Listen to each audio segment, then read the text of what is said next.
Stephen Mansfield, New York Times bestselling author and speaker. Doug Tanaple, I'm the creator of Earthworm Jim. Tweet Groups. I'm Victor Dweck. Joseph Carter, I'm the Mink Man. This is Dave Baker from Forged in Fire. This is Leanne Morgan. I'm a comedian, and this is why you should never Never. Not ever. Don't waste your time. Oh, you really should. listen to those darling, yummy Reverend and the Reprobate. Hey guys, welcome to the Reverend and Reprobate podcast. I'm Lucas Pinkard. I am the Reverend, and with me is my best bud of at least 4 months. It's Danley Gibson, the Reprobate. It's a little over 4 months. I mean, 4 months on the multiplication table, you can keep times together. What's it been? It's been close to 17 Are we years doing now. new math? Yeah. I'm working Common Core math. Are we doing the boxes? Yeah, the stuff that Bob man. Parr couldn't do. Today, Danley, on our show, The Reverend and the Reprobate, two best friends interviewing people that they have no business talking to. Mm-hmm. We have an interesting interview scenario with a really interesting guest. So we're going to be talking to Christian comedian Moody Molavi, who we heard about via Lee Harden. When we asked Lee, as we do several of our guests, who is it that you think we should interview? He was like, you absolutely have to interview Moody Molavi. Moody is, not only is he really funny, he's really personable. He's very down to earth. It was a ton of fun to get to talk to him. But yeah, and you know what? I got a bone to pick with Lee Harden. Yeah. Because Moody texted me and called me and left me funny voicemails, and Lee Harden still has never called me. But he has my phone number, so you better watch out, Lee Harden. They both have one up on Jeremy Nunez, who didn't even bother to get a camera for us. I'm just playing. I love but you, this is one of two episodes that for us was a little weird. So if you are familiar with what happened in Dallas at the beginning of February, or I guess mid-February, there were these giant storms that came through. We weren't prepared with the power grid. We got are shut never down prepared.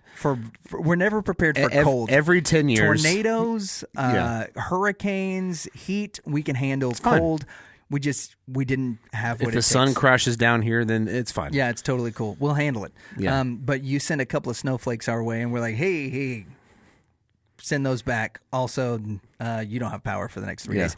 So I was without power at my house from a Monday at 2 a.m. till the Thursday at 6 a.m. So we went 78 hours right about without power to our home. And so we recorded these episodes. My brother was gracious enough to lend us his garage so that we could set everything up in there. I set everything up in there. The audio quality is not the best. It's going to be what it is. Yeah, but you will notice in the video, it is actually -3 in the garage that I'm in, and I am completely bundled up and frozen. We had cables that froze on us that didn't allow us to do some of these recordings the way that we wanted them to, but Moody was gracious, understanding, was absolutely hilarious, so we hope that you guys enjoy our interview with Moody Molavi. Make sure you like, subscribe, ding the little bell if you want to get notifications whenever new videos come out. We've got a lot of cool stuff coming up in the next few weeks and months that you won't want to miss out on, but for now,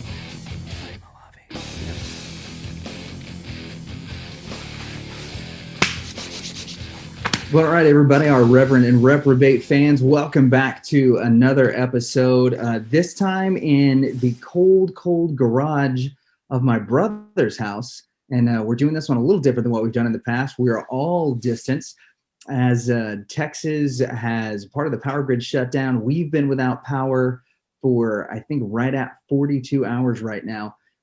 So we ran over to my brother's house in order to make sure that we could get this content out to you. But we got a guest on our lines today, Mr. Danley Gibson, and that is the wonderful and fabulously talented Mr. Moody Molavi. How are you today, sir? Fantastic. That's great to hear. Oh, yeah. That's got to be nice. Yeah, we turned off our heat so that I could use the last of the propane to broadcast this message. So I think it's well spent, energy well spent. No doubt. Well, hey, Moody, we actually found out about you through a mutual friend of ours, a guy by the name of Lee Harden, who you are considerably more funny than. And we had no problem telling Lee that the other day whenever we did his show live. I think it's Nunez, Harden, and then you're right now at the pinnacle. Easy. Yeah. I'm curious though. You get a brand new Dry Bar comedy special that's out. That's called Messing with People, which is pretty hilarious. You talk a lot about the way that you interact with just folks in your everyday life, which I think is great and relatable, especially as I'm a bit of a sarcastic guy. I really enjoyed it. But talk to us a little bit about how you got your start into comedy. Where did that journey begin? Because you talk in your special about your story. You've got a really interesting story, and to go from the childhood that you had to comedy seems an odd path, but one that was well traversed. So let's see. I remember it was 2009. It was New Year's Day, and I had family and from out of town, and I went on to this website for our fair city and said, we're just trying to find things to do with a mass load of people, and I found this dinner theater. And when you were making the reservations, there was another link that says, so you think you're funny? And my history of my life has been getting in trouble a lot, basically because I would do things just to push that envelope like way open, and I would think they were funny. So I was like, okay, yeah. And I clicked the link, and it was a job application to work for this dinner theater as an actor. And I just filled it out very sarcastically. A couple of weeks later, the owner calls me and says, hey, I'd like to talk to Moody Molavi. And I was like, oh, hey, what's up? And I was at work, and a friend of mine, across the Cube farm, I was telling him what was going on. And he was a drama major in high school, college, whatever. And he's like, oh, man, this is like a audition. I was like, no, he just wants to talk. And I went in there to go talk to him. It was an interesting, I guess, interview, because he had this little slip of paper. He's like, okay, read this, and then I want you to act it out in any character you want. And so I did this, I think I did like an Italian guy. Yeah, I did like an Italian guy. And there's something about a golf ball, like missing a golf ball, looking for a golf ball, something. Did you use a lot of hands? Hand gestures? I just kind of, whatever. Yeah. And I just talked about this golf ball, and I was reading it off the paper, and then he goes, okay, cool. Now I want you to do it in a different character. And so I did another character that I get in trouble for a lot, which is a Southern fella, which I call Sugar Ray, but it's really more like Gomer Pyle. Yeah. And okay. Don't talk about this golf ball where I just lost the golf ball and I can't find it no words. You know what I'm saying? And he was okay, do something else, like an older guy. So I did this older, like Jewish fella, and talking about golf balls, and I can't even see the golf balls because I ain't on my glasses.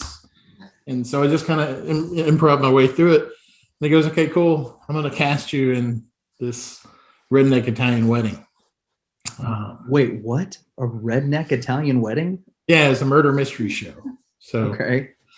It's like, I don't think you understand. I don't act. He goes, no, you'll be fine. I said, no, I don't do this. He goes, no, you'll be fine. So they put me on a rehearsal thing with their lead actor, and he taught me quite a few things. And the next 3 weeks I was training with him, and then I jumped in the show, and that first year I did 88 shows. And I did the lead right off the bat, which was the Vinny guy. He was the one getting married. And then at the end of the show, there's this cop that it's just vaudeville stuff. Mm-hmm. So the cop is like, you pull people out of the crowd that your vaudevillian actors have sat with all the people during the dinner to figure out who they need to bring on stage, like it's a birthday or anniversary or something. And then the cop would interview them thinking they're the murderers. And at the end of the day, you have this one, and that was the whole show. So that's what I did in 2009. While I was doing that, a friend of mine who I acted with, Tyler Langford, he and I had another friend who came in and said, man, they're doing this contest in Chattanooga, and the Southern Funny Person Search, I think is what it's called. Okay. And you guys should do it, man. I just got fourth in this round, and we looked at each other, and Tyler was like, if he got fourth, yeah, surely we can get in there, Yeah. So I went in, but the whole thing was closed, and I would watch it like every week. I'd go there, and it was on Wednesdays, and I'd watch it, and I'd see them. They had kind of like the America's Got Talent kind of set up where had 3 judges. One is a touring comedian, one is a local celebrity, and then one is the owner of the club. And they would all give feedback to the people performing. and I can't say comics because they weren't all comics. They were just people performing. And so I would take notes, like using the F word. That was a big thing. Like, don't cuss unless it makes the joke. But don't just sit up there and cuss. It's, okay, right. Wrote that down. Yeah, Steve Martin has something to say about that, actually. Yeah. I'm sure that Michael Alfano, the owner of the Comedy Catch, where this was held, has that information, because he was very good with, I mean, he's been doing comedy, gosh, I don't know, since the 80s. You know, I mean, he doesn't do it, but he's been the club owner, so he's seen all the comics. Right. But anyway, they had I wrote down all this stuff just so I could learn, and I don't know where the opportunity was going to come. But then all of a sudden, I get this email or this call from the guy putting on the contest. And he said, hey, if someone bowed out, we're going to have a contest for that one spot. You want in? I was like, oh, yeah. So I did it. And there were 21 people that did it too. Over 21 people total in that one show. And it was forever long, man. Because it was, 3 minutes or whatever it was. And then then he would come up and he would do his thing. And then they would have intermission. It must have taken 2-3 hours to do this. Wow. And I saw all the stuff. I was super nervous. And they said, okay, who wants to go first? Who wants to pull the curtain? So I learned that term. And I said, I'll do it because I just want to get it out of the way. Get it over, yeah. And so I did it. And at the end of the set, I'm like, okay, give a hand for him. And I just bolted off stage. And like, no, you got to come back and you got to get feedback. I was like, no, okay. I pulled the curtain. I'm done. Yeah, because I was still nervous, And the one of the local judges was a lady named Quincy Kaler, and she had asked me. She said, have you ever done comedy before? Like, I've never done comedy. This is the first time I've done it. I've done vaudeville, but I've never done stand-up. And she goes, wow, okay, cool. So they had some more questions, and then we stayed there for the rest of the contest. And at the end of the night, the winner was me. And I was like, how in the world did that happen? So no kidding. My wife and I, we go to my truck and we get in there and I shut the door and I screamed, like, I can't believe it happened, man. So that got me a spot in that contest, the big one. And I got third in the big contest. So I think it was like 70 some odd people that were in that big contest. Yeah, that's how it started. So that was November 2009. So when you got the vaudeville gig, did you go full time at that point? I mean, doing 88 shows, that's a lot to do with a. No, dude. I've been doing IT work my whole IT or adult life. That's what I still do. Really? Yeah. Wow. So, you had the three in the interview. You had the three characters that you did. You did the Italian guy, the old guy, and the we call him Sugar Ray. Sugar Ray. Yeah, there you go. Sugar Ray. It's real feminine. It's Sunshine. We'll call him Sunshine. Yeah, he's Stanley's cousin either way. So I was gonna say at least Sugar Ray sounded pretty familiar. But did you get to at any point during the show? You mentioned you did Vinny, so I'm assuming that's the Italian guy. Did you get to use the other ones throughout the show? Come in and out of character. And, as the cop, I did whatever I wanted. As the cop, it's just all pretty much improv because you whatever you want. Yeah, I remember we had a Lionel train club. It was all older people. Like the median age was 80. Wow. And it's only because someone brought their 13-year-old child. Otherwise, it would have been high. And so I would bring them up, and one of the biggest things that I kept doing is like I would say, so what is it that you do? And of course, they all said, well, I'm retired. I'm like, well, I get that. I mean, you're old. So what did you do before you stopped doing what you did? Mm-hmm. And so I'd get that answer. And then that became the thing I would ask. Okay, so what did you do before you stopped doing what you did? And whatever they would answer with, I would say, man, I'm a big fan. I don't know why I did that, but I just did. Like, well, I'm a cop. Like, oh, man, I'm a big fan. Like, okay, cool. I'm a teacher. I'm a big fan. I'm a chef, obviously big fan. And this guy who was going to be the murderer that night was somebody that he didn't enjoy life at all. Why he was there, I don't know. Maybe I think he was the grandfather of the 13-year-old kid. That'd do it. And so he's our main character that we're going after. He's the murderer. And he was very negative. whenever somebody's negative, it triggers my direction to just go after that person. And I remember saying, so what do you do? And he goes, well, I'm retired. I'm like, man, we've had 5 people up here, What did you do before you stopped doing what you did? Just tell me that. And he said, I was a physicist. I said, man, I'm a big fan. I'm a physicist too. He goes, you don't even know what a physicist is. Like, he was getting literally angry. And I said, no, man, I got a motorcycle. I like to take my motorcycle and I go over there to the Walgreens. I'll get me a couple of 6-packs of Coca-Cola, put in my saddlebag, and just ride around town. And get here and fucking blam everywhere because I'm a physicist, He was so mad. So that's not what it is at all. So it wasn't even deadpan. He was angry. He was just mad.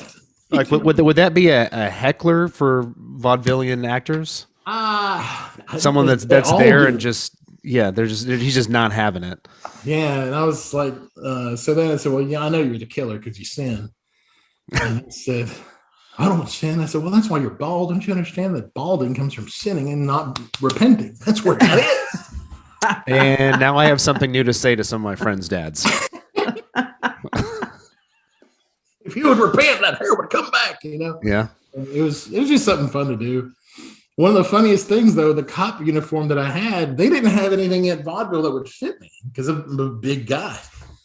And they gave me this suit. I'm like, and it was a fat suit. I'm like, dude, how do I put this on top of this? I don't need that. Yeah. So I went to a uniform shop in town and I was looking around and there were like 5 police officers or different groups, I guess, in there talking to the owner. And they all seemed to know each other. And I'm just outside and they kept looking at me, And finally the owner said, hey, can I help you? I said, yeah, I'm just looking to get a uniform. They're like, oh, what agency? I'm not a cop. I need to look like one. And that set off all sorts of alarms, man. Like, do what? So you need to impersonate a police officer. Okay. Yeah. Like, and then, of course, I'm like, yeah, because that's what it is. I'm a police impersonator, sure. Because, again, this was not something I do. And they threw it. I'm like, we need you to be a cop on so-and-so show. And it was April of that year. And it's like, I can't do this. I need stuff. So anyway, I went to go do it. And they got really upset with me. And I said, no, it's for this comedy show. And I explained it to them. And immediately these cops went from being bold and, like ready to, I don't know, grimacing or whatever. But then they turned into that Queer Eye for the Straight Guy show. Like, oh, well, you need everything. So what we need to do is get you this top. This top feels better. It actually zips up. This one doesn't zip you. This one. You're wearing your ascot all wrong. Right.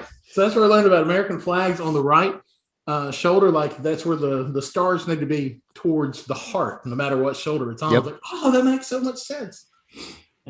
But I got a really awesome uniform and I went to the show and the people that worked there at the vaudeville, the servers and whatnot, really didn't know who I was. Right. Because I came in under the radar. It wasn't part of their clan. It was just basically, I was solo there. You were just some dude that can impersonate an Italian and a Jewish grandfather and a cop. But they didn't know. They didn't know me. Like the servers didn't know me. And I was sitting there in my cop uniform and I even had this fake gun that looked real. And I had the whole, Batman utility belt thing that they wear, cuffs, the whole 9 yards, flashlight, everything. And probably a couple batarangs and smoke pellets. Yeah, but it was a cop version. That diamond. I know. Or whatever it is. And this one server goes, oh, hey, officer. So, okay. I looked at her and she didn't know that I was like nervous that I had to go do this show. I was like, oh, yeah, it's all right. I realized that she had no clue I was an actor. And then I went on stage. She goes, we have a real cop in this one. Yeah, and you're all arrested. Yeah. And so it was, one more thing. And we went to Mellow Mushroom for dinner one night, like late one night, because it was a couple blocks away. Mellow Mushroom, is that the it's a pizza place? Yeah.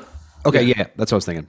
It's a pizza place that plays the I don't know, the word game of eating hallucinogenic mushrooms. But So we're in there, and one of the servers looks at me and she says, "Can I ask you a question?" I was like, "Yeah, sure, whatever." She said, "I've got a bunch of parking tickets, and I don't know how to take care of them."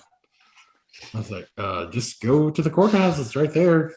Take care of them." She goes, "Well, it's like I don't have anywhere else to park, and I have to run back and forth, and I lose track of time. I probably got 30 parking tickets." I'm like, "Then just go talk to them. I'm sure they'll figure something out for you. Just tell them what's going on. They'll give you a deal." At this point, had you not put together what was going on? The reason she was asking you? Yeah. No, my friend Derek Zerashkiani, who's also another comedian, he and I started together. He's across from me, and he's giving this look like I am the worst piece of garbage in the world. And I'm like, "What are you doing?"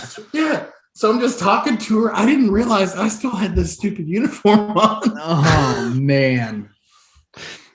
Man. It's like, she's gonna get arrested, don't you know? I had the parking tickets. Not my fault. I'm answering questions, man. Yeah, I never said I was a cop. That's what I say. You did give her the correct advice to just go to the courthouse and take care of it. That's it. They'll give you some options. They'll work with you. Just tell them Moody sent you. Tell them Officer Molavi sent you. Yeah, well, Moody works better because in Chattanooga there's a ton of Officer Moody's in the the Copland or whatever. So it's hysterical. Well, you Officer Moody. you mentioned wearing, they gave you a fat guy suit, right? And I've been following you on social media for a little while, so I know that you are trimming down. Yes. So where are you at right now? Like where are you at in that journey? So I started around 470. And when I talk about this on stage, I don't know what I was before because my scale would just say ERR. Yeah. Because it's true. It would get on. It's like, I still don't know what I am, And one day it said 470, and I was like, "We all right." That's why I always say I was 470 plus. You're now at max capacity on the scale. Right. You know, it didn't cough when you get on it. So now it says 388. Nice. So that's pretty awesome. It fluctuates 388 to 392 back and forth. And basically I plateaued really hard around mid or end December. Mm-hmm. I got COVID end of October, and I used to swim when I decided to finally do something about my weight again. I was like, man, I literally fell to my knees. It was the end of June, and I was praying to God, and I was crying. I was like, man, I'm just in so much pain. I don't know what to do. And I just need help. I can't do this anymore. I've tried everything. I've done the keto thing. I've done every diet known to man. Fat people, they more than likely, fat people understand nutrition. They just have this problem with apathy. So it's not an appetite suppressant that we need. It's an apathy suppressant.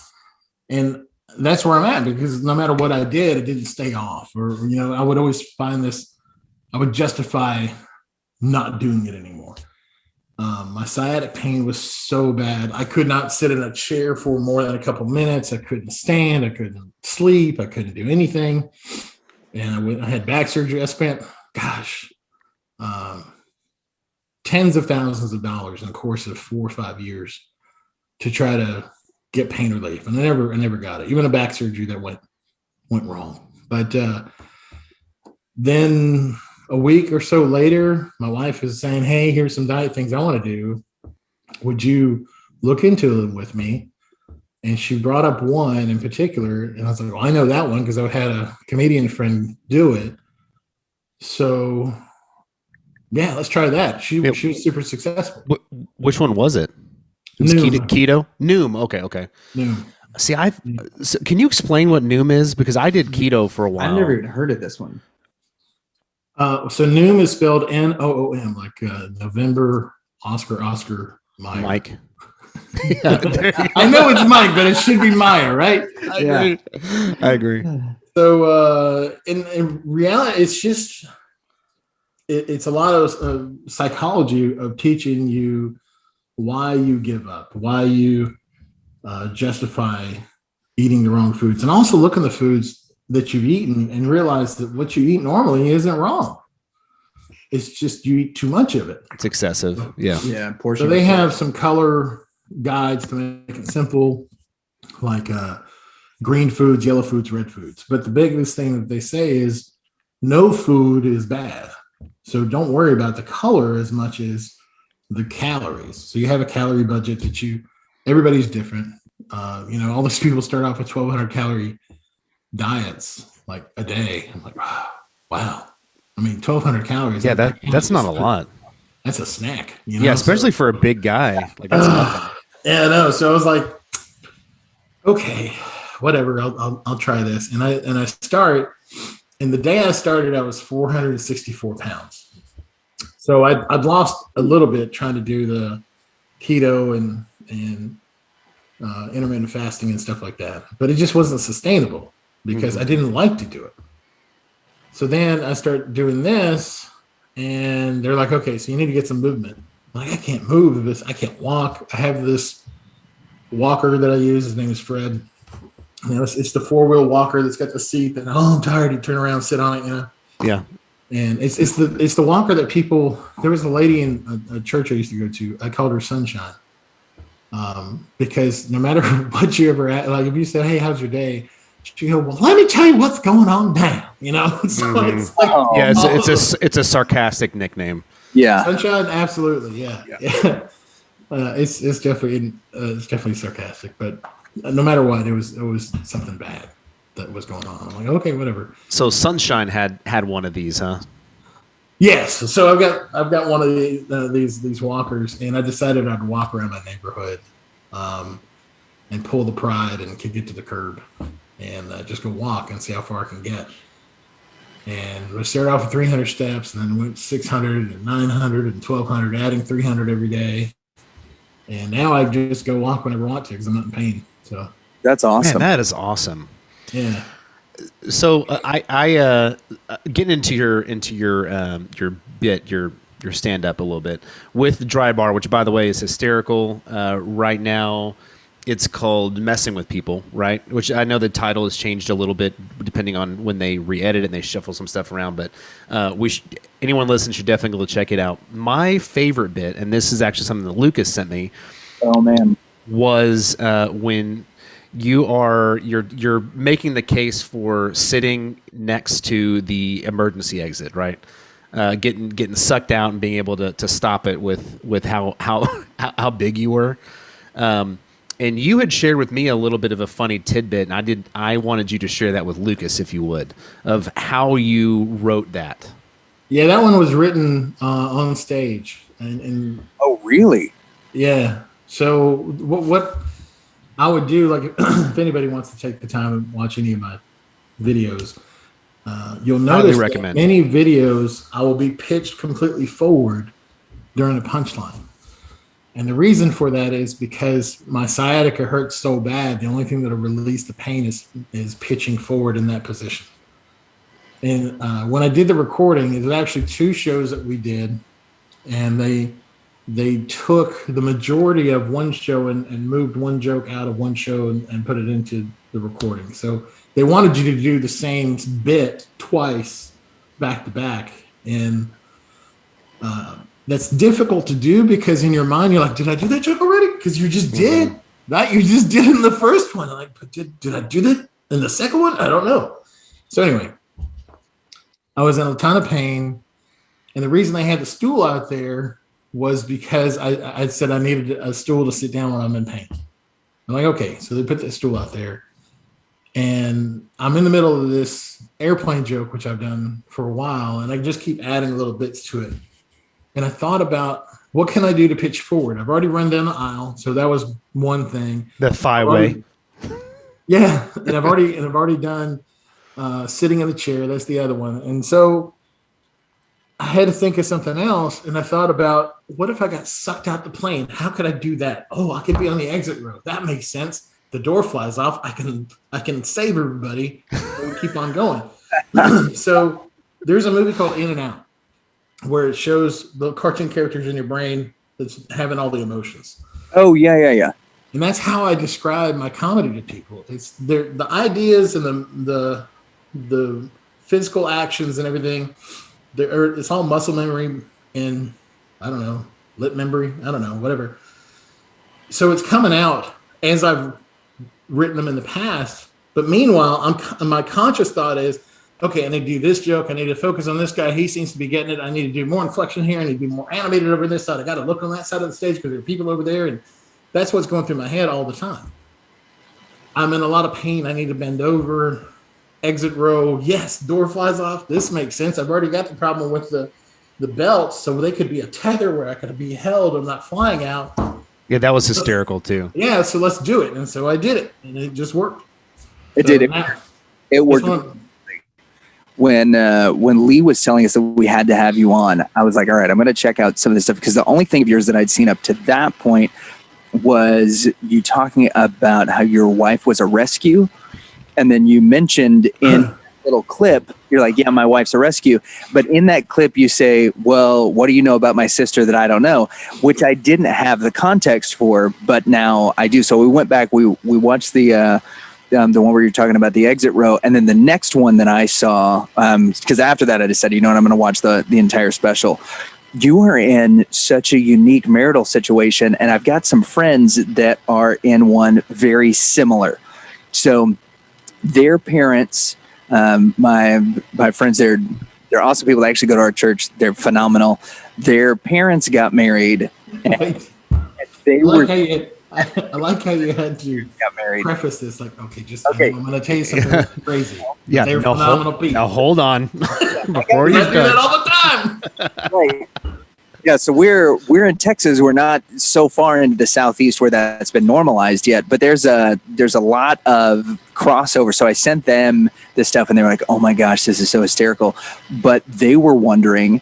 They're like, so how much interaction do you get about that, and how many other people have come to you and said that they're in a similar situation?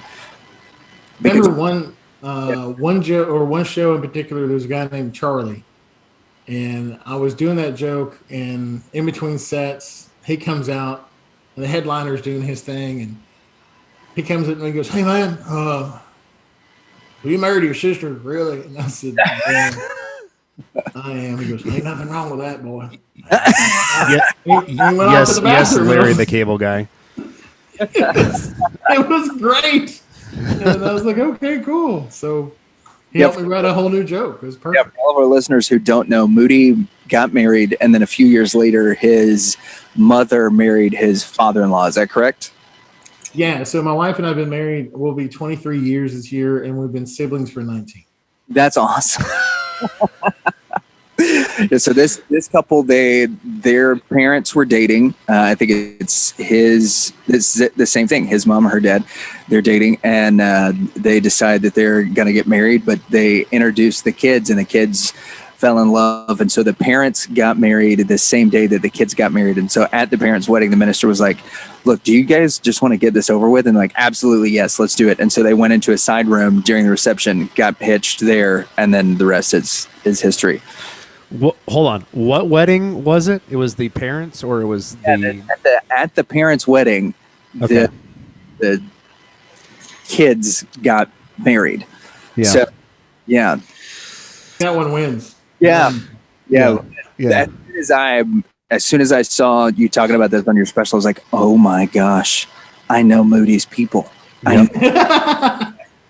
Are they Alabama fans? Because that's actually, yes. Okay. Like hardcore Alabama fan. Roll Tide, baby. All the way home. It does it has to simplify things for like Thanksgiving and Christmas, right? Because like I got married this past year, and so we have our anniversary is coming up. March 22nd will be our 1-year anniversary, and we had to figure out how to do Thanksgiving and Christmas. And both of our families are fairly local, so within an hour of each other, and that became like this really complicated task to try and sort out whose do we go to, like which family do we spend the most time with. And her parents are divorced, so she's got a mixed family over there. So there's actually like 3 houses that we have to hit now. And I was a missionary in Canada for a year, and at one point I thought, you know what, this was just easier when I lived alone in a basement that was covered in snow, and just said, you know what, sorry, I can't I can't do anything for Christmas. You guys have fun without me. I'm just going to sit here and play video games. So there are some things that it seems like it simplifies. What was that? But obviously that's a very unique thing for you and to you. Were there challenges in bringing that up in your comedy? Because you're very just forthcoming, you're very relatable and very transparent in a lot of the things that you talk about in your comedy. Was that something that was challenging for you to bring up? Was that something that you and your wife had to discuss and talk about, like, all right, this is okay? Because when I bring up sermons as a pastor, I've got to like run down the checklist. Oh, that's a big no, huh? Nope. It was more, Kelly, my wife, we have laughed about it since day one. Right. The way it came to us was we missed one day at church. One day. The day we missed, they come to our house and they're like, "Hey, so we got something to tell you. We decided to sell both our houses." I'm like, well, it's about time. He was widowed and she didn't have any children living at home anymore. I'm the youngest. And it made sense. Yeah, we've been telling y'all to sell your houses for a while. She said, "Yep, we're going to buy a 1-bedroom." So, okay, so just one? Like, yes. That seems kind of, I guess it'd be easy to have one set of things for our child because he was going to be born in, the next few months. So I guess that makes sense. So we don't have to buy double of everything for both of your houses. So, but it seems kind of odd. Yeah, but once we get married, it'll be better. And so I was like, oh man. Yeah. Okay. All right. Because we had talked for months. My mother-in-law passed away in 1999, and almost a year after our wedding. And my father-in-law was very distraught. He was his best friend for 33 years. And my mom would always invite him to our cookouts and family get-togethers and whatnot because, we wanted to include him. And I always thought, man, it'd be cool if he found somebody like Mom and if Mom found somebody like him. And apparently they overheard me and they used the word like into a verb and then made that happen. So no, I've never shied away from that because I think it's awesome. I think, their marriage, had they not married, I'm a big supporter is a stupid word. I believe everything happens for a reason. When you look at something and then you can look at the wake and you're like, wow, if that hadn't happened, this would not have happened and that would not have happened. And so when my father-in-law and my mom were getting together, he had some significant health issues. And as soon as they got married, she's a nurse. And actually, she's got her doctorate. But she's an RN, MSN, FNP, PhD. I think that's all of them. Okay. So she has a lot of medical knowledge, and she knew there was something wrong with him, and took him to the doctor. The doctor's like, yes, his arteries are all occluded. Let's go. Let's do the surgery. They had the surgery. All that stuff was done right before our firstborn was born. I'm literally like a week before that. And had they not done that, I'm certain he would not be alive today to have been part of my son's life, and there's a lot of my father-in-law, his grandfather that's inside him, the way he thinks and the way he acts and things like that. And that's a great thing. And that would not have happened had my mom not married my father-in-law, because he would have just passed away. He was extremely sad, and he had a lot of medical things going on. So yeah, no, I love that they did it. It's also funny. It is. Is his health much better now? They're old. Yeah. There's still things, but overall, he's doing all right. Well, I did want to ask about typical. I just went blank. Yeah, naturally. That's what happens. Moody, this is what I have to work with week in, week out. He starts these questions and then stopped. I did want to ask about. I just had it, and I'm still. I'm still thinking about the parents dating. Okay. So what advice do you have for other married people whose parents want to date or start to get married. That isn't a unique, potentially uncomfortable situation until you come to terms with it. So, what advice do you have for those people mainly in Alabama? Yeah, the other 5 people that are going through this. Yeah. Right? Sure. I mean, look, we have a niche podcast at this point, so it is what it is. Yeah.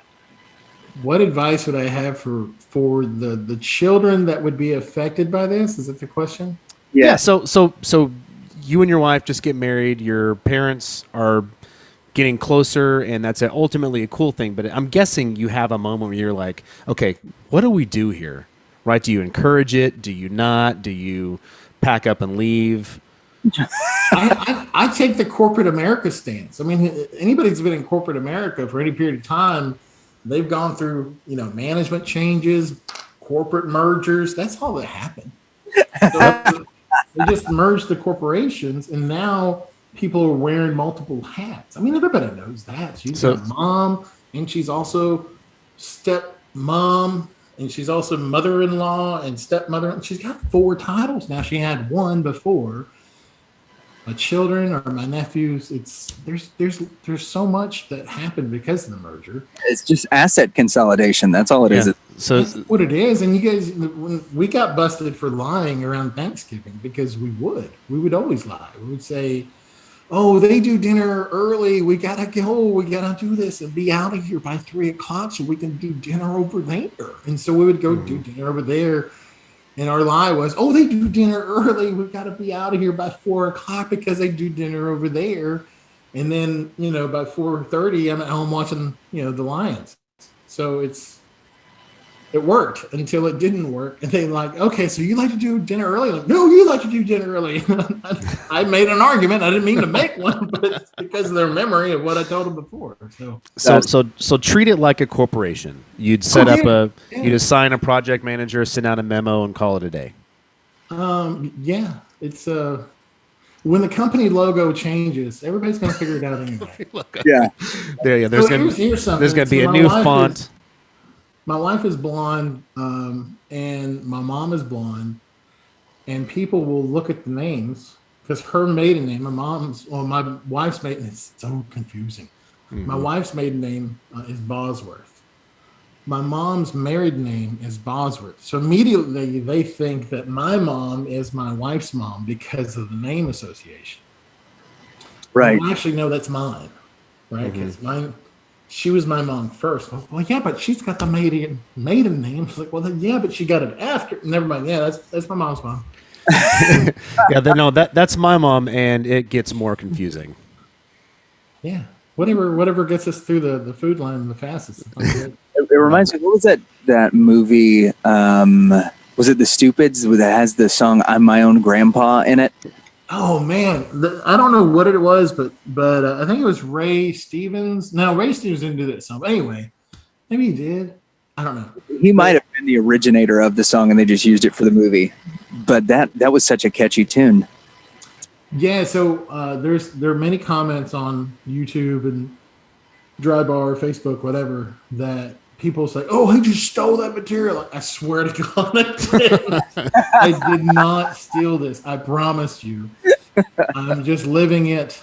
And they think that everything I said was a joke. I'm like, I just did a show at the church where I attend, in Murfreesboro, this past Friday, and it was basically me just telling stories, and it was.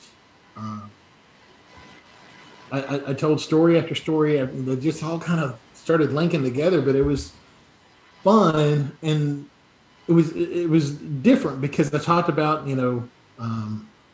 how God was in my life, how I gave this problem up to Him, and how I started to change my nutrition and everything else, and how back pain's gone, but I'm bringing the funny parts about it, funny jokes with it, or parts of the story that were funny.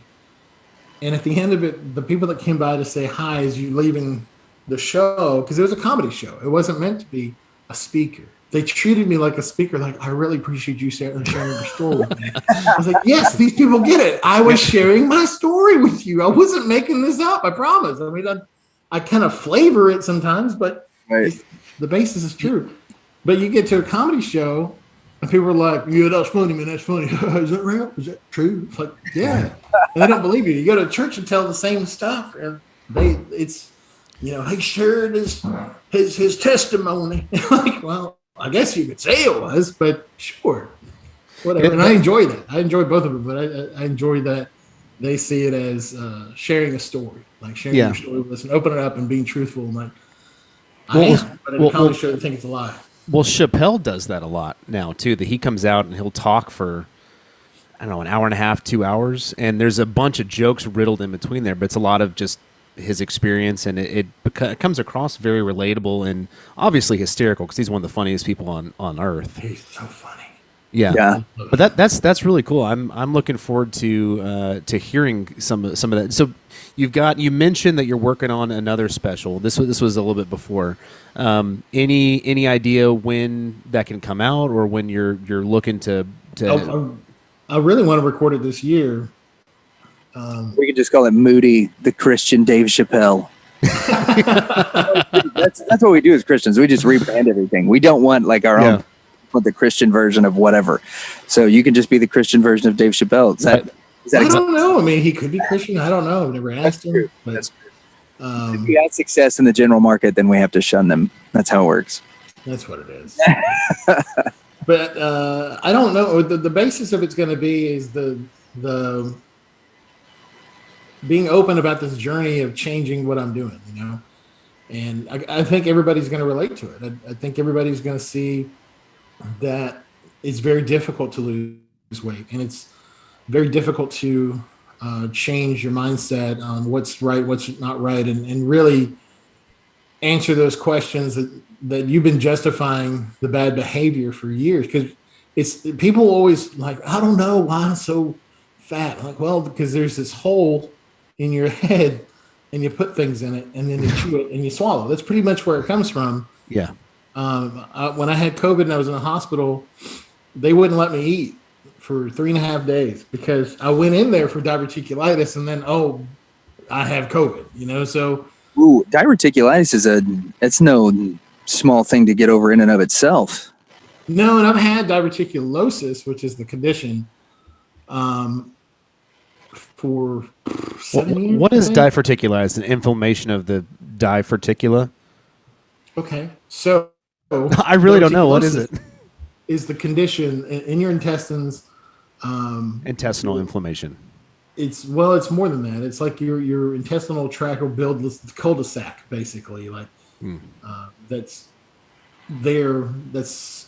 traps bacteria. So if anything gets in there and it doesn't get out, doesn't get flushed out, then it can perforate the intestinal wall, and then you die. So it's the condition is diverticulosis, and the infection is itis, so diverticulitis, and then the perforation is a hole, and then you die. So it's osis, itis, hole die. So I get diverticulitis a couple times a year. I call my doctor. He calls in the antibiotics. I take it. 24 hours later, I feel better. It feels like a kidney stone, if anybody's ever had that, but it's in the front, it's not in the back, and it's excruciating. No matter what you do, it's just painful. And I was afraid that I was perforating. So I went to the hospital, and 3 hours in the waiting room, I'm like, I'm afraid I'm dying. Could we actually get seen and do a scan? I'm like, oh yeah, sure. So I go back there. They did this COVID test, and 11 hours later, the room that I'm in gets shut, and they get put things all over the glass door, like don't enter, and they're all getting suited up, and they slide the door open, like, you got COVID, and they slammed it shut like I was some sort of villain. You're going to try to escape real quick and get everyone else COVID? I didn't know I had COVID, but in hindsight, it makes sense why I wasn't healing. Yeah. At the same time, I had this big bite on the back of my leg. It turned out to be a brown recluse bite. Ooh. And at the same time, COVID, diverticulitis, and brown recluse. Yeah, and then I had bacterial pneumonia for a week or so. Well, it's a good thing you guys went to the hospital, because it sounds like I think I got the bacterial pneumonia from the hospital because I didn't have it. I didn't have any COVID symptoms in the hospital. I had them when I got home. Okay, so what symptoms did you get? Because I just got over it a couple of weeks ago, and my taste and smell has still not recovered. Yeah, that's not coming back. Yeah, so like it's come back. Like partially it's come back, but like something happened the other day. I think one of our dogs had an accident in the front room, and my wife was like, "Oh my gosh, that smells terrible!" And I almost stepped in it. And I was like, "I don't even know what you're talking about." She's like, "You can't smell that? Not a chance." So I've got some of it back, but not completely by any stretch of the imagination. I think you have to retrain. Your brain has to relearn smells and tastes, and it's just weird. But I think, and when the health department called me, they're like, "So tell us, about your experience or whatever." And so I said, "My immune system is like Clark Kent. He's like Superman. I cut myself and I'm healed in a couple of days. Like a bad cut or a burn or whatever." And I think what happens is that COVID is a lot like alcohol in terms of it takes your weakest part about you and just amplifies it. Mm. So if you're happy, you become a happy drunk. If you're mad, you become a mad drunk. If you're violent, you become a violent drunk, and so on and so forth. If you're sad, and you'll just cry all night. So I think what COVID does, based on my experience, my wife's, both my sons, it takes our weakest problem and just exacerbates it. So for me, diverticulitis wouldn't heal. This brown recluse bite wouldn't heal. I didn't even know I had it. My wife's like, "What's this on the back of your leg?" And I was like, this is why we're married. I can't see back there. You're supposed to tell me when things are wrong. That's your whole job is to tell me what's going on behind me. And we get to the hospital and I get COVID, or I'm tested positive for COVID, and it starts making sense that my immune system is down. Mm-hmm. And I told the health department, I said, "I think Clark Kent was being attacked by Tom. Everything in my life that I don't like, I call Tom, and everything I do like, I call Fred. So Fred is being attacked by Tom, like getting curb stomped or something. I don't know. And it took the help of the nurses, antibiotics and everything to really take care of the problem for the diverticulitis, or it could have been COVID. I don't know, because it was almost the same symptoms, but I've lived diverticulitis for a long time. Anyway, I get home, and all of a sudden it hits me like a freight train. I can't breathe. I've got high fever. I've got chills, aches. I couldn't even hold my phone. Like, it was just so heavy. Like, I can't do this. So the little Apple thing where it tells you that your screen time, that you did better this week, like, "Oh, you didn't do 24 hours today." You're down. It's like, anyway, I think it just takes whatever. My wife has pneumonia, and she had, horrible bout of pneumonia. My oldest son was lethargic and would only come out of his room to eat, which basically they took teenager and made it more teenager. It just seems everybody that I know that's had it, it's like everything that they've had before, it just got blown up and then it went back down. So, well, silver lining. Would you agree that it's better to go into the emergency room one time if you have to go with all 4 symptoms? I guess it's 3 because you got the pneumonia from there, rather than having to go separate trips. You recover from the diverticulitis and you got to go back because you got bitten by a brown recluse and you got to go back. At least it was all at once. Is that the silver lining? Well, the silver lining really is whatever law they put in place regarding COVID. Because my 3.5 days there got me a bill of over $30,000. Oh. And so I'm looking at this bill, and I look at it again, I'm like, it says 0. And because it says 0 because I had the diagnosis of COVID. And so whatever system's in place, it just paid for it. So my insurance would have paid $24,000 of that, and the hospital would have had to write off the rest, which is what they did anyway. But that $24,000 was completely covered through whatever the COVID thing was. And my portion of that would have been around $5,000. And so I asked my wife, I said, so we just saved $5,000. I think they should be like an income in our brain. and we should take 10% of that, do something cool with it. And so that's what we did. We gave 500 of it to a charity that our church was doing for Christmas for people that couldn't afford Christmas. Oh, that's awesome. But everything happens for a reason, I guess. I don't know, but yeah, I felt really good about giving up the $500. Like, dude, we would have spent $5,000 on this bill if I didn't have COVID. Yeah, so there's the silver lining for me. Odd as it is. Yeah, 500 seems like peanuts in the face of 5,000, and especially when it's not something that's hanging over you. It's something you get to do for somebody. That's pretty incredible.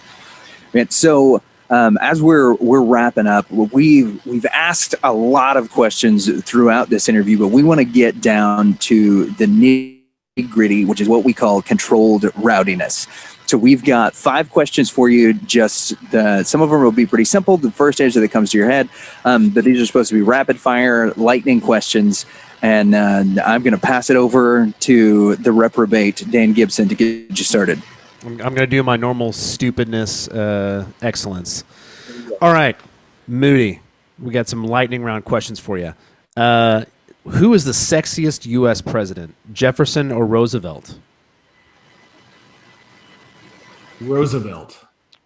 Good answer. Which Roosevelt? FDR or Teddy? Yeah, FDR. FDR. Okay. Reese's or Bulletproof coffee? Reese's. Agreed. Who's the funniest person in the world to you?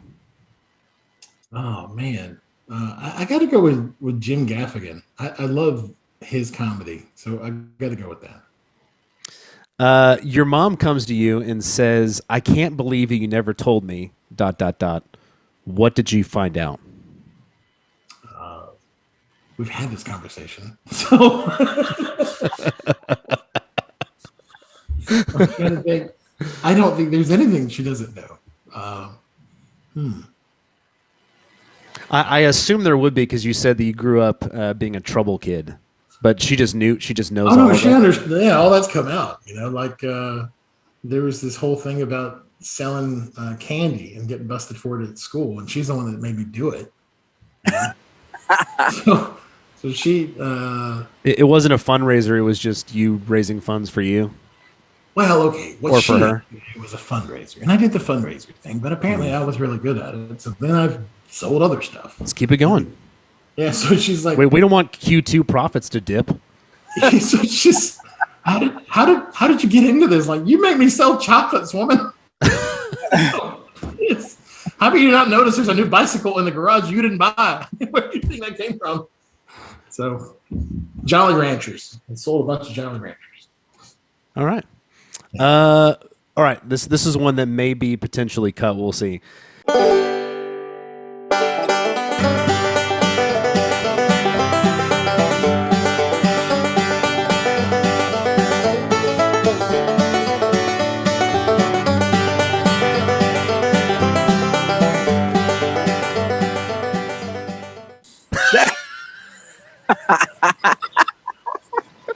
Good answer. The answer I was most hoping for. I'm going to be totally honest with you. Yeah, that's the one. Right, well, there's 5. We wrote a bunch of these dumb questions, and we just read 5 of them off. So appreciate it. Thanks for playing along. Well, hey, Moody, tell our listeners where it is that they could find you online, Instagram, Facebook, places like that. Oh man, definitely go to Facebook and look for Moody Molavi Comedy. It's also @ the Mood Man. Is how you can find me, because I couldn't do Moody or Moody Man or something. Somebody else already had it. But the more followers I get, or the people more that like that page, that comedy page, is where bookers actually look. So if you want to help a performer out, find their comedy page on Facebook and Instagram. It's Moody Molavi. My name is on there, correctly spelled. And find me there. But yeah, the more likes I get, the more gigs I get, the more chances I get to go around the country.